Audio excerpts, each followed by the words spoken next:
So first of all, I'm Eris Griffin, and I work in the Academic Support Center, which is physically on campus in the Phillips Library. So we are kind of in the back corner. And we offer online appointments and in-person appointments, mainly for writing is our biggest service. But we also do a service called academic coaching, which really speaks to students who want to improve their study skills, their reading comprehension, the way that they manage their time, those types of things. And so it's all those other academic skills that don't really pertain to content almost, right? So we help students kind of go through some of those. And then we also have peer tutoring for content. Okay, so we're kind of the place to get academic support, which is our name. So anyway, so today we are going to be looking at some information that this is really the type of information that we might share with a student if they came in to talk about their academic reading. And I've really taken sort of a broad approach of looking at two types of academic reading, which are textbooks and journal articles, meaning journal articles are the ones that you get from like the library search engines, right? That they're written by scholars and that sort of thing. Those are oftentimes the types of reading that students will come in for to kind of talk about how do I read this and kind of make the most out of my time. Okay. So really today then, our main purpose is that we're going to be looking at our reading strategy. Okay, so that means that we're going to go through a process of like we have pre-reading, during reading, and post-reading. During reading, usually pretty familiar to students, the pre-reading and post-reading, not so much. So that's what a special focus that we'll have.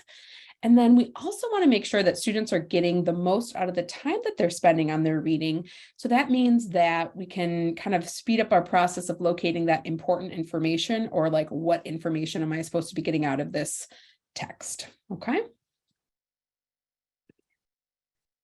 So think about academic reading. So I said we're focusing mainly on textbooks and academic journal articles. And why we kind of put those in the same category is that usually we're reading over those just to obtain information, right?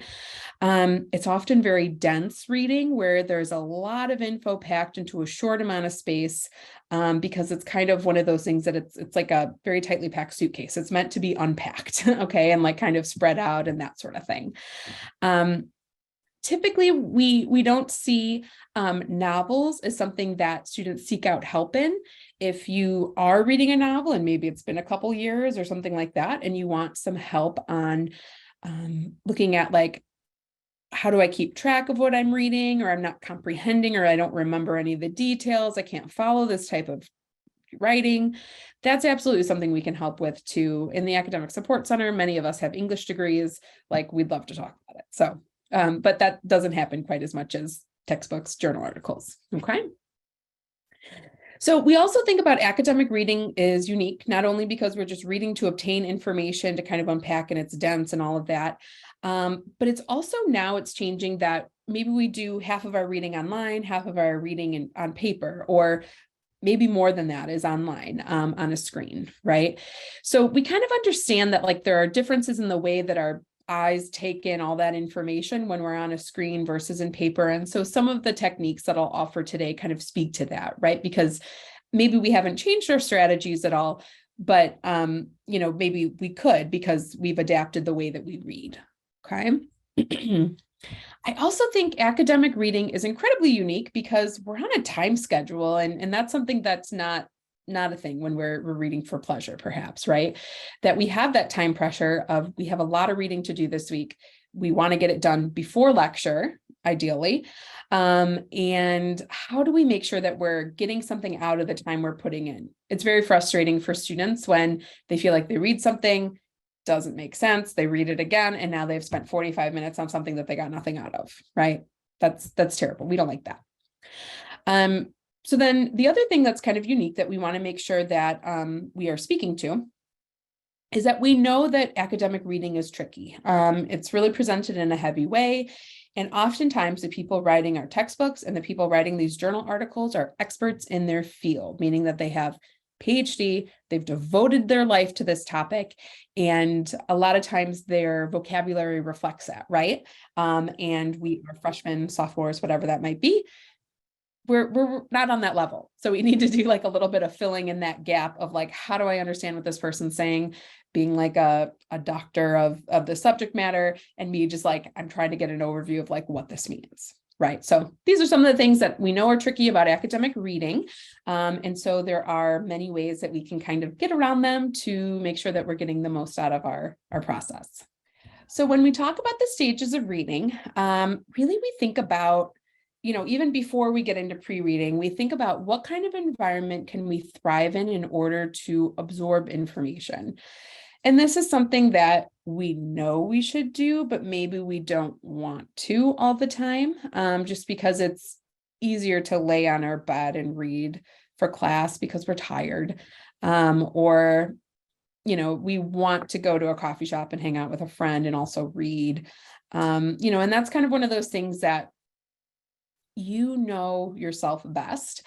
And part of being in school and challenging yourself with the subject matter and that kind of thing and this experience is really knowing when to like remove a stimulus, basically, right? Like, so that's just to say, even before we get into these, a lot of times at the end of the day, we're sort of emotionally drained. Maybe it's like 11:30, our roommate has friends over. That's maybe not the ideal time to read. We really want to think about scheduling times to read for ourselves where we know we're fresh. We can have like a cup of coffee or a hot tea or something like that. And maybe we're not kind of like bogged down by other things right at that moment. Okay. And then it's also like an environment that we don't find too distracting. Okay. So anywho, as we open a textbook or we open a journal article, we think about pre-reading, and this is really just getting your overview of what is it that you're going to be looking at. So what are we in for, basically? We do this a lot with other things in life. It's not so different of, like when we're watching a TV show, we might be like, okay, I'm done for today, but I want to look at what the overview or the summary is for the next episode so I know kind of what's coming, right? Like we want to like already know that. Or when we get directions, we kind of think about, let's get an overview of like generally what roads am I taking? How long is it going to take? We want to know that right at the beginning of our process or our journey so that we're not surprised. We can do the same thing with reading. We want to activate prior knowledge, meaning that like, okay, what do I already know about this? And we want to think about where is this information generally going? Okay. During reading, we focus on being active. So that means that we're doing something to kind of pick what information we need to get out of this, or just understand like, how is it being presented? That's what it means by decoding the structure. How is this being presented? What kind of patterns can I notice? And then after we read, we reflect is the main thing. And we read over maybe something that we've summarized. We like think about, how have I changed the way I think about this? What am I going to say in class when we're discussing it? That's post-reading. And so why do we go through this process? Well, one, pre-reading makes it cognitively, or like how your brain works, makes it easier for you to absorb that information, which is a good thing. That's again, more, you're getting more out of your time on your task. Post-reading also gives you another chance to kind of interact with the material. So keep in mind that research has shown that it takes about 5 to 7 times of interacting with information before it kind of moves into your long-term memory. And that's kind of what we're aiming for when we study for tests, that sort of thing. So if we're already actively reading and kind of taking notes on a reading, and then we're reflecting on it and kind of rewriting it or doing something with it when we're post-reading, that's already 2. So you're already kind of like ahead of the game, right? You're like kind of speeding up that process, hopefully, for when you go to study for a test. Okay. So more specifically, when we pre-read, some ways that we can activate prior knowledge, just look at those pictures, right? Like look at the pictures, look at the headings. A lot of times textbooks will have like a key insight that maybe they have in the beginning, or they have objectives. And then they have headings in there, and they also have a summary at the end, depending on what kind of text it is. Those are all good things to read. Typically you would pick, like maybe 2 or 3, 4, like depending on your process, pick a few of these strategies. And it should only take about 5 minutes. It really doesn't add a lot of time to your reading. but it makes it easier for your brain to absorb, because if you think about like how we create space for knowledge in our head, we have these little things called schema, right? That are like kind of like boxes where we put different experiences and information. When you activate that prior knowledge, you're telling your brain, it's lighting up like, okay, I know something about this already. This is where this information is going to go, instead of your brain kind of taking in information and you're like, I don't really know where this is going. Like, do I make a new schema for it, which is like more difficult for your brain to do. So you're kind of helping your brain by pre-reading, because you're activating that prior knowledge and you're kind of telling it, this is what you can expect. Okay. So some of that is just, thinking about, what did you read about last week? You're like, okay, is this like a totally different direction? What might be going on here? Okay. What did my teacher say about it too is helpful. So that's activating your prior knowledge. And then you preview the text, right? So, a lot of times in high school, we might have gotten some acronyms that help us do this. Some of you might have heard of like SQ3R, or Thieves is another one. Thieves is the one that we're kind of looking at in this slide, right? That it's titles, headings, introductions, summaries, first sentences. It's kind of like out of order here, but it'll spell out thieves if you do it the right way.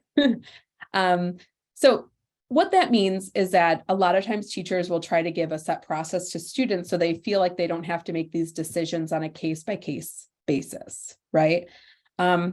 You can use that if it works for you. Awesome. We're kind of giving you some more examples, kind of thinking that you will probably pick and choose on your own, depending on what subject matter you're looking at, and kind of like just you personally, like, you're like, I don't like looking at that. Okay, that's fine. You'll pick something else. And so at the end of our presentation, I will share a document with you that a lot of these strategies that we're going over are kind of broken down into the stages, and then it'll give you a chance kind of to pick and choose what it is that you want to use for your reading this semester. So anywho, so when we're previewing the text, we're doing kind of these different things of, we're looking at the title. If something in the title or the major headings does not make sense, I want to Google it. That'd be a good idea to get that background information. Maybe we're reading the first paragraph. Maybe we're reading the first sentence of each paragraph, because that's oftentimes important information. We're looking at the pictures. We're looking at, okay, do they have any like questions at the end that we need to answer, or like summary points or whatever that might be. So a lot of times the intros contain, they're not like trying to hide the main points. It's a spoiler. You could think of it that way, right? They like oftentimes tell you what you need to know there, maybe not in a lot of detail, but they will tell you what you need to know. Okay. So the last kind of thing that we can do for pre-reading is really knowing your purpose and setting a goal. So that means that if you know that every time you've taken a test from this teacher in this class, whatever it is, there's always been a matching section with all the vocabulary from your textbook chapters. Kind of gives you a hint, right? That you need to be recording what the definitions are for all those bolded terms, okay? So that would make sense. If you know you're writing a paper based on the journal article that you're reading, then you need to know like, okay, where am I generally going? Like what pertains more specifically to my topic, right? So that would make a difference on the things that you're trying to pull out from the text and trying to absorb from it. And so just an extension of that is an upcoming assignment. It's more like, are you reading this because you're discussing it in class? Which that would mean you want to have at least like 2 to 3 points that you want to ask a question about or you want to discuss. And then if you are testing on it, then you would want to make sure that, you're getting those kind of more specific kind of pieces of information that maybe you'll elaborate on in class or whatever that might be through lecture. Okay. So when we pre-read, we kind of go through, all of these, one of these, at least one, to kind of get us ready to be like, okay, what am I going to do when I'm sitting down to read so that I can be effective and efficient?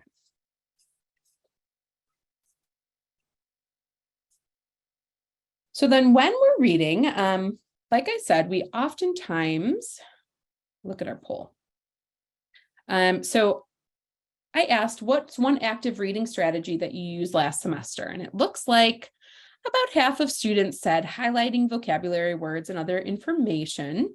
And then about a quarter is taking notes in the form of margin notes or sticky notes. And then kind of a mix of setting a purpose, summarizing, and a couple said making an outline. Perfect. This is actually almost exactly in line with the session that I did yesterday too, that it was like just under half did highlighting and about a quarter were taking notes with sticky notes or in margins. Okay. I would say those are those two active reading strategies that we've been, kind of taught to say, like, these are good standbys. I tend to agree. Okay. I do think that we can kind of elevate just highlighting or elevate just taking notes to kind of think about, like, what are we going to do with them in our post reading? If you feel like you're pretty set there. And we also want to think about how do we make sure that we're getting the most important information during our active reading. Okay. But before we get into that, though, think about the time that you spend reading too, of making your pages or your minutes manageable. Okay. Many times students will expect to kind of sit down and read an entire textbook chapter in one shot without kind of taking a break because they want to get it done. They might only have an hour to work, so they have to kind of get it done in that time. I would say that's a little unreasonable just for how much information you're expected to absorb. If you have that kind of concentration, kudos to you. That is fantastic. I don't have that kind of concentration yet. Smaller chunks are usually preferable for students, especially. And that means like 5 to 10 pages or maybe like 15 to 20 minutes of reading before you need at least like a 2 to 3 minute break. Okay. At the very least, maybe 5 to 10 if you have the time. Okay. So why we take these breaks then is that it kind of gives our brain some time to process. And then oftentimes, like in those couple minutes when we come back, we're a little fresher, we're like refocused, that sort of thing. Okay. So when we're actively reading too, these are really the strategies that we can use. You can take notes using a mind map if you choose to do that. We also think of these as like bubble maps where you maybe have like a big idea and then the smaller ideas kind of go within that. If you are working on your laptop, there's a website called getmind.com, so GIT mind.com, that you can make digital webs or like word webs or, bubble maps, whatever you want to call them. Mind mapping is another word that they use to describe it. That could be like a nice way to visually kind of map out a chapter. You could also print it out and kind of then handwrite maybe some more details if you just kind of put your section headings on there even, if you kind of like how that looks. Okay. So active reading also, maybe you're taking notes in the margins and you're asking questions because you're going to be discussing this in class and your teacher always asks, like, what questions did we have about this reading? Well, there you go. You can be ahead of the game and think about that. Okay. So during reading, we also want to think about what are we doing with this information? Okay. Are we kind of putting it in, like a Word document? Are we putting it in, are we going to look at it in the same form when we're studying to do some like rereading? If you're a person who likes highlighting, I really like a browser plugin for Chrome called Weava, like you would weave on a loom. And that's really helpful for me. This is just what it looks like because you can highlight on a website. So this was just like a free open textbook that I, kind of picked one randomly. And then I could use Weava and you can use different colors too. And you can make notes on it. So I could make sticky notes. I can say this is important or whatever that might be. And then, we can go on that and we can scroll over it, which is nice. Okay. Keep in mind that you do have this capability if it's in a PDF file too, if you're reading on a screen. But I thought this was kind of fun just because it kind of gives some flexibility to if you're like reading it from Google Scholar or something like that, where it's based on the web. And so again, that's called Weava and it's available on Chrome. I've tried it on Foxfire and it doesn't really, or like Mozilla, it doesn't really work very well. But that's just an option. Okay. Great. So that's something that you can use again, like if you're a person that likes highlighting and you generally read on paper, but now maybe like some of your textbooks are online, that could be something that could be helpful to you. Okay.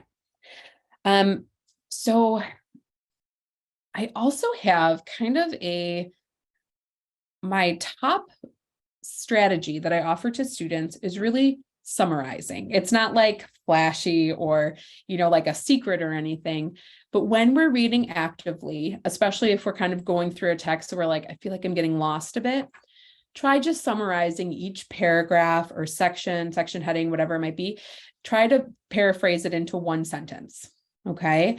What's the most important idea that you're getting out of this? What's one thing that you for sure you're like, okay, I get that. I understand it. And when I mean summarizing, you're like thinking about how you understand that information, putting it in your own words, you're internalizing it in a way. Okay. So then, the other thing that, maybe that we've set through our pre-reading strategy, when we were looking at the headings and the subheadings and that kind of thing, meaning just like the bigger text that's within a textbook, mainly for a textbook, not journal article, but for a textbook, we want to think about those headings are useful to us because it is giving us a prediction of what we are supposed to know for that section in particular. So for example, I have, again, we'll kind of look at this example, but I'll preview it a little bit. This one is already in question form. What are geological structures? Hey, we know what we're going to look for in this paragraph then, or in this section, because that's what the question is that we're trying to answer. And then if we think about, sorry for my scrolling, but if we have another one, we might change structural analysis. We might write down, what is structural analysis?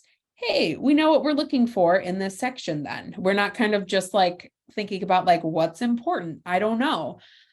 We want that information. And in most cases, that will give us an overview of the text, right? Like that'll give us what it is that the textbook is trying to convey to us. If we at least answer a question that the heading is suggesting. Okay. And so for this one, we might just say, what is scale? Or like, why is scale important? That would be a valid question. Again, that kind of gives us a way of summarizing. This is what that section means. Okay. So, another way that this could look is making notes in the margins. You can kind of do a combination. This is like another geology textbook. I don't know why I have two examples of geology, but we do. So, again, like the heading might say continent collision. What is continent collision would be what you are trying to answer when you are looking for this information to find that important information in each section. Okay. And this one has kind of like a shorthand of like a question mark with a circle over it means, like a question that you want to ask in class. And they're kind of taking some of the information from this block of text and putting it on the graphic. So that makes more sense too. And then furthermore, kind of making more margin notes. Some people prefer to use color coding. I personally find it a little stressful to like remember what my significance is of each color, but other people love it. I've seen some pretty amazing notes from especially peer tutors that have done really well in classes. So it is impressive, but it is like a commitment that you kind of have to create your shorthand and then stick to it for it to make any sense to you. For some people, this also makes them feel like a little bit like you can't focus on anything here. Again, some people kind of like that it's crowded. It means that they did something on the text that makes them feel very accomplished. You need to know yourself, and I'm giving you a lot of different options, but you need to think about like, maybe I'll try this. It didn't work for me, not my favorite.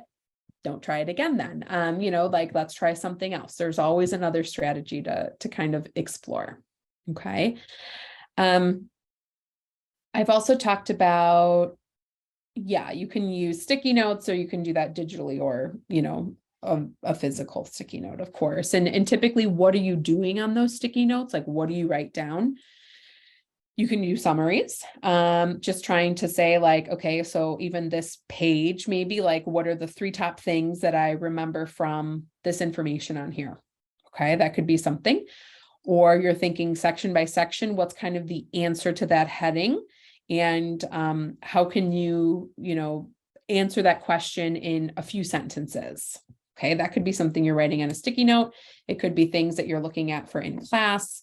That's kind of all fair game for the things that we would do when we're actively reading.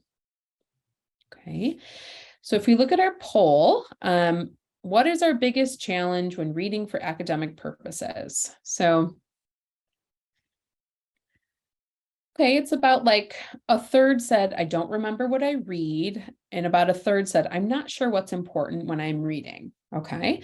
So we've just gone over 2 strategies for that, right? Like, I don't remember what I read. Like, as you read, write 1 sentence, even like, here's what I understood. Okay. And you're breaking it down section by section, paragraph by paragraph. Because you're right. A lot of times we get to kind of the end of it and then we're like, where did we start? Where did I get that? And so if you do it in smaller chunks, sometimes that can be really helpful and kind of a game changer for a lot of people. And then I'm also not sure what's important. For textbooks, you want to be using those headings. I have some kind of special strategies for journal articles that we'll look at in just a minute for sure. So another one, only about 10% said this, but reading is too complex to understand. So if we do have something that's especially challenging to us, and we all will, the readings in class are meant to be challenging to students because it's meant to kind of expand your thinking and your skill set. So that's actually a really wonderful thing. We can figure out a way around it though, okay? So if we're coming across a challenging text, we want to try and pinpoint what is the main idea. So that means that we can cross off words. So anything that is, extra added information in parentheses, between commas, between hyphens, like all of that, anything in a prepositional phrase, meaning like of, as, that, those sorts of like little words that show direction. We can eliminate that from the sentence. That's not going to be the main idea. Okay. And so we can kind of strip that down to get the main idea. I also think that it's really not cheating if you're doing the reading on your own, not making sense. You read a summary online. You're not using any part of that summary in writing or anything like that, which would be plagiarism, right? Like, we're not doing plagiarism. We're reading a summary to kind of expand your understanding of it. You go back and read it again. Oh, those are the main ideas. Now I can see that. Okay. If someone has kind of put it in different words, that's okay to do. So you also want to think about what is working in this paragraph or this reading. What can I connect to that I'm like, okay, I get what this is. And then you're thinking about your thinking very carefully, or you're using some metacognition, right? You're like, okay, what is going wrong here then? Like, what is it that makes 0 sense to me? Can I research it on my own? Can I ask a question of a friend? Can I bring it up in class? That's something that is a solid strategy. Okay. Also try reading it out loud sometimes. That can be really helpful. It's not making sense in your head. Try to read it, have your computer read it to you, right? Like if you have a PDF, it can read it to you, or if it's a journal article, it can read to you in almost all cases. So that's like part of EBSCO. Okay. So an example of kind of like taking out some of this language. So we have kind of this like dense paragraph with a lot of detail in here. Any extra information we can take out. So like if we look from the first example to like kind of the second paragraph, almost half of it's been crossed out because it's just added extra detail that doesn't pertain to the main idea. Okay. So, yeah, so you can, cross off a lot of times so much of the added extra detail, it doesn't need to be there. You just need the main idea of like, what is this author trying to say? And that's very common, especially in journal articles, because again, they really care about the subject so much and they want to interject kind of like so much meaning into one sentence, perhaps. Okay, so with our active reading, we've kind of gone through, there's many different ways that we can take notes, and that's absolutely something you could talk with a peer tutor or academic coach about like the way that you're taking notes. I've just kind of hinted at a few of those things. We've kind of talked about like ways to highlight, ways to locate that important information in the text. So once we have that out of the text that we've read, then we move into our post reading. We're done with our active reading, and we kind of think about what are we going to do with this information to kind of make sure that it sticks in our head. Okay. So we want to focus on those key skills that we repeat throughout study processes, like good study habits. So we think of them as being reviewing the content that was most important. So that means maybe reading the summaries or all of your highlights, just your highlights all together, and then trying to summarize like, okay, so these are all the things that I highlighted. What does that mean to me now? And kind of jotting down a few notes of why that bigger picture is suddenly appearing from what you've located. Okay. One of my favorite ones is reciting some of the information, talking about what you read, like whether it's to yourself and just kind of talking out loud. You're like, this is my master class. Now that I've kind of like read about this, I'm going to talk about what I know about it. You can talk to a friend, someone in your study group, someone in your class. Hey, I did the reading. This is what I got out of it. How about you? Perfect. The idea is that you want to kind of experience the information in a different modality. Okay. Meaning that like if you were writing and reading, that's very visual, you want to do something that's audio. Okay. That you can hear it, you can talk about it. You can draw some maps, would be kinesthetic, which is the other one, or like draw some charts, that kind of thing. So you also want to reflect, and that really means that you're thinking about how did this change the way that I thought about my topic? Did I learn a lot more about geological structures? If you're looking at my example, like what do you know about it? And now that you have more information, what other pieces of information maybe that you knew before make more sense? Maybe you know a little bit about volcanoes. How does that kind of change the way that you look at that explosion that just happened in Hawaii like a couple months ago, that this volcano was erupting? Okay. You can also think about rewriting. So this is like a good one if you're using sticky notes. So how do you kind of like take the sticky notes from your book and then do something with that information, whether it's like typing up a kind of like a study guide? Is it a mind map? Is it something like that where you're like organizing it in the way that the headings are? Whatever that might be. It's just like, what are you going to do with that kind of when you're done with your active reading then? Okay. Whew. Okay, so that's kind of our reading process. We're thinking about that pre-reading, during reading, post-reading. And so what that might look like on actual reading of a textbook is over here. So this is the one that I was just looking at before. If we are pre-reading here, I would make sure that we would notice there's a lot of bolded terms in here, right? Like we can just see that like this is very much just going over information and trying to impart like generally this is what these things mean, or specifically even what these things mean. It's not like a lot of room for like opinion of like different theories or that kind of thing. So this one's pretty straightforward of like, here's information. So I'm noticing bolded terms. I notice that it has headings that I could easily turn into questions, right? That I could say, what structural analysis? Why is scale important? How do you make geological maps? Like whatever that might be, those would be like perfect things. And then we have like an illustration, which kind of shows that it's maybe important too.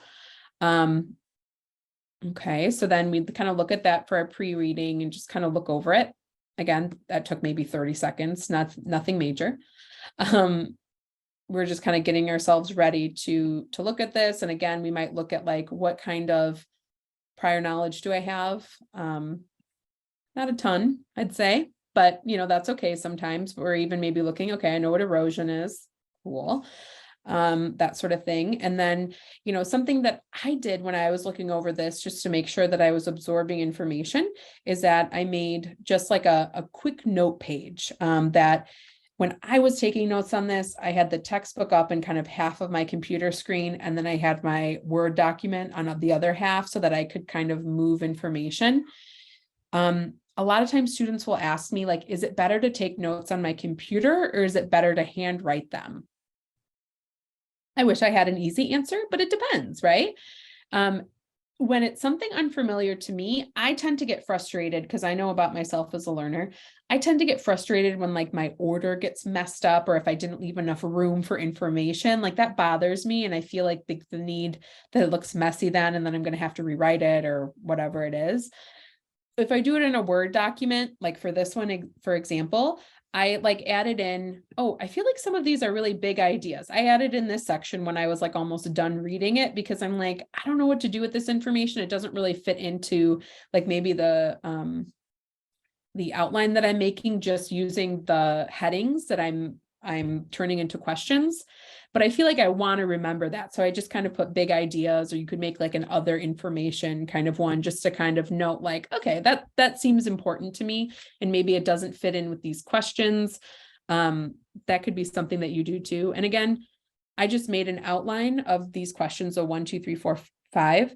These are just the headings. I didn't even make them all into questions. I just did some of them, but it's just like a way of keeping track of terms. Okay. So what are the categories of all these terms kind of in a brief way? And if I wanted to, I could print this out and I could handwrite like the other answers, basically, like these are what the terms mean, if that like really works for me. Or I could fill them in here. I could also fill in some stuff from class. It kind of depends on what you would want to do, but that would maybe be a good way, is looking at active reading. We're taking notes by answering the section questions, basically, of like, here's the section heading. I turned it into a question. I need to know this information. I would get a decent amount of information from this page. Okay. And I have direction, which is also very important. Okay. We could also do some highlighting, and we could, like do notes on them too. As we talked about before, typically bulleted lists are typically important because they are giving you information that maybe you will get more detail on later. Okay. And then maybe in my post reading, I would say it might be a good idea to go through this. And, if I didn't kind of fill it in, I would fill it in by hand, or I just talk about it. So, I'd maybe read it out loud.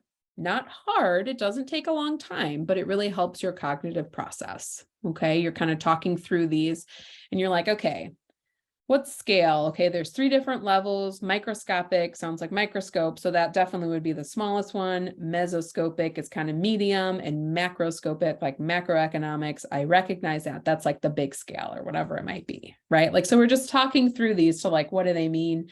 And we would have more information if, this was an actual assignment, but that would be one way to do it. Okay. So then, through a textbook, then, this is just kind of going over like our process. Maybe I kind of set these up as I began talking about these different things, or maybe it's something that I kind of discovered as I was reading, but for sure you kind of decide that in like the pre-reading is really like usually the time when you think about like, okay, how am I going to read this? What are my best strategies for this? Okay. So then our other example that we want to talk about is a journal article. Okay. And so, like I said before, a journal article is something that we get from the library. It's from EBSCO most of the time, or we can get them through Google Scholar. And these are really things that are, these are looking at,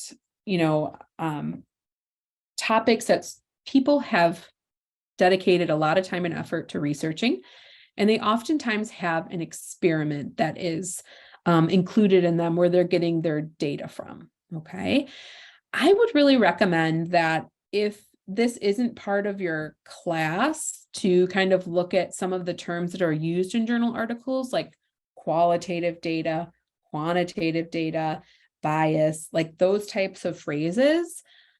It's really helpful that if you come across them in here, it's not even about like the content, it's just like the way that they set up experiments. That's absolutely something you should research and just kind of Google and make sure you understand like that's what it means, that sort of thing. I think it's also helpful to know that there are certain categories or sections in every research article that you're going to see. So this one is it has kind of a long title that gives a pretty detailed piece of information of like, this is what it's about. And if we look at our poll, the abstract, perfect, like 85% said, like gave kind of the the right answer, even though like maybe some of the other things could be in there, but 85% said the abstract is an overview or a summary of the major findings of the article. So that means that when we have our pre-reading, when we're in our pre-reading stage, we should always read the abstract, right? That'll like, I would say 9.5 times out of 10 tell us like this is going to be useful to you or not useful to you, first of all, which is helpful. And it's also not like a novel. It's not going to spoil the ending. It gives you the results. If we look at this abstract, it says the results show that a majority of students believe this. So it gives you the findings of the article right off the bat in the abstract. So we kind of know like, okay, this is what it's working towards. So we're not like disappointed at the end. Then we're like, oh, this doesn't fit my paper that I'm writing. I already read 10 pages of really hard reading. Yeah, we don't want that. So when we're pre-reading, we like really understand the title. If something doesn't make sense in the title, we Google it and get that background information. We think about what our topic is that we're like trying to write about, or like why we were assigned this in class. We read the abstract, we read the introduction or first paragraph. We can read the first sentences of each section too, is really important. A lot of times that'll kind of preview important information. We're also familiar with kind of the different sections. We also keep careful track of like a problem statement. Okay, that one looks useful. I would really want to, like highlight this or make sure that I understand like this is what they're trying to figure out. That's a good thing. Because that will kind of dictate what are we taking notes on when we are actively reading this. That's usually like, okay, there's a problem. How does this person recommend that we solve it? Okay, let's look, like that's what we're looking for. That narrows down the types of information. Okay. And then their hypothesis, again, just kind of knowing those research terms, that means like, what is it that they expect to happen? Okay. And then we get to these sections called like measures, or sometimes we see like methodology or those types of things. When we're pre-reading, I typically say like, you don't really have to look at those. And even when we're actively reading, that's like a skim. That's not really like a careful reading, getting every detail, that kind of thing. That's because we're not stats, like we aren't skilled in stats. And in a lot of cases, that's how they find kind of these results. And I've talked to many students off of kind of like thinking that they were missing something completely because they're a sophomore and they're reading an article that was published by someone that's been teaching for 30 years and has a PhD and has devoted their life to this topic. And they're using all of these like kind of really technical pieces of language. Like in here, you can see like microaggressions produced an alpha of 0.777, both over the acceptable level of reliability. The alpha, we don't know what that means because we're not in a stats class. Unless your teacher is kind of assigning articles and says like, specifically, I want you to understand how the article is like, they compiled the results and that sort of thing. Generally, you can have an awareness of it, but you don't need to like deep understand that. Okay. So that's something that you would just kind of skim. But when we're pre-reading, we would want to read over kind of like the survey with responses is something that's important that could be helpful. Again, not careful reading, but just kind of skimming over it. Like, okay, how are they getting this? What kind of questions are they asking? That might be helpful. And then, we would maybe want to look for the last section, which is discussion. So discussion is oftentimes where they're like, here are the answers to the questions that we are trying to figure out. Okay, so that means that it would be important. And that would be something that you'd read, skim, whatever it might be in your pre-reading, but then you more carefully read like in your active reading. And then, I think this one has another section at the end of, what is it? Conclusion. Yeah. This is kind of just like, what else are we going to research, which maybe isn't as important as really like the discussion section, or the results are what are usually the really important section for reading in journal articles. Okay. So let's say we've kind of gone over some of our pre-reading, which would be, kind of being very clear on how do we, we read the abstract, we kind of skimmed over like the charts. We looked for some of like the key things, like what's the research problem and their hypothesis. And then we've read that last section too. Like those typically give us a lot of what we need to know, but maybe then we're going to kind of go in and we're like, okay, let's do a deeper dive of doing our active reading, where we're really just trying to pinpoint, okay, so what's the purpose of reading this? Like, what am I trying to get out of it? Do I have a paper that I'm writing, or am I reading to discuss it in class? That might be different pieces of information, but really you're locating like, what's the problem that they have? And then like, how did they do an experiment that kind of answers that problem, right? Or that issue. That's really what we want to do. And again, kind of ignore some of that stat stuff because it won't make sense to someone that's a novice researcher. You can skim over it, but a lot of times don't get hung up on it. It doesn't mean you're a bad student. It just means they're using different things that we don't need to know about yet, basically. Okay. And so in our post reading, I think it's always really important with journal articles that you have like a clear sense of like, whose article is this? You have like a citation, oftentimes the first author's last name, year it was published. And then maybe you've written like a 3-sentence summary. Okay, top 3 things you learned from this article or that like it offers to you. And you keep that on like a Post-it or a Word doc or whatever it is, just so you don't have to flip through 15 pages of research to be like, what article is this? I don't remember. You kind of have that quick reference of like, these are the main ideas, what I needed to get out of it. This is the name, and this is how I can write about it or talk about it in class. Okay. Cool. So, yeah. So then kind of thinking about some of these common academic reading issues, we've gone over some examples, we've gone over some strategies. So I think we've touched on all of these. I think one of my last kind of things that I'd like to chat about is just remember that in college, you really only have the 16 weeks. It's expected that you do the reading whenever it's assigned. If you are short on time, you can still do some reading, is better than none. And even if you're kind of doing that pre-reading with like a speeded up kind of active reading of like, making a skeleton of notes, you're looking for one piece of information from each section. That's more than you would have done if you're not doing the reading at all and didn't even crack open your book, right? I would say it's kind of impossible to not do the reading for journal articles if you are using them in your research paper, whatever that might be, but usually that timeline isn't quite as tight as textbook reading.